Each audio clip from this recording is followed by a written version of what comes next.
I'm Rod Stone. I'm 67 years old. I've been a Rotarian since 1979.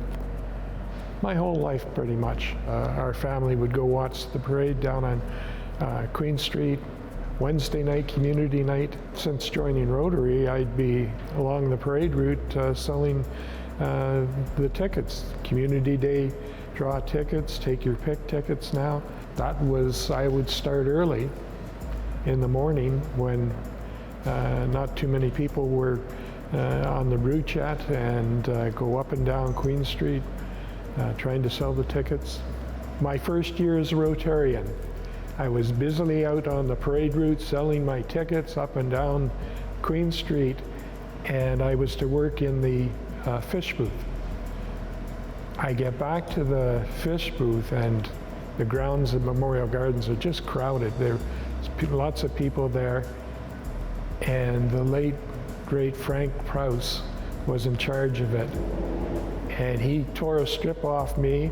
"Where have you been?" I said, "Well, I was on the parade route selling tickets." He said, "The parade ended at East Street a long time ago, and there's all these people here. You should have been here." So, first year as a Rotarian, I learned my lesson. You don't wait till the parade gets to you to get back to the grounds to work. It all comes together. The parade, the tickets, the grounds are all combined to make a big event. And I remember early one morning down near Tankard Street, I encountered a man. He bought a ticket from me, then told me his story that in the 1950s, he had to go down to Toronto for some operations, and the Rotarians came to his home, met with his father, provided funds to allow him to go down to Toronto, arranged for the doctors, and arranged for the care when he got back to the Sault. That was quite impressive to hear that story.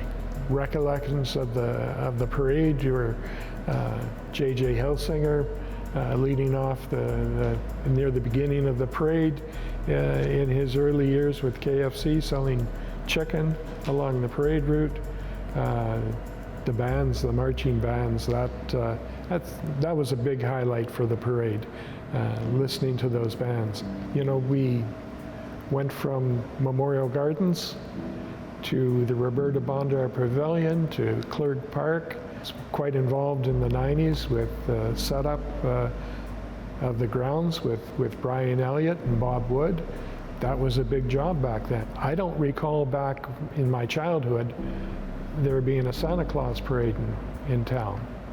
So the Community Day parade was a big highlight, something that we look forward to each year. And it's still something that we look forward to. My mother, she enjoyed the parade. She always went out to see the parade well into her 90s.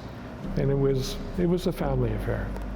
I still walk up and down, and I go up on the hill at the courthouse in Service, Ontario, because there's usually people up there that the other ticket sellers miss, and that's what I'll be doing.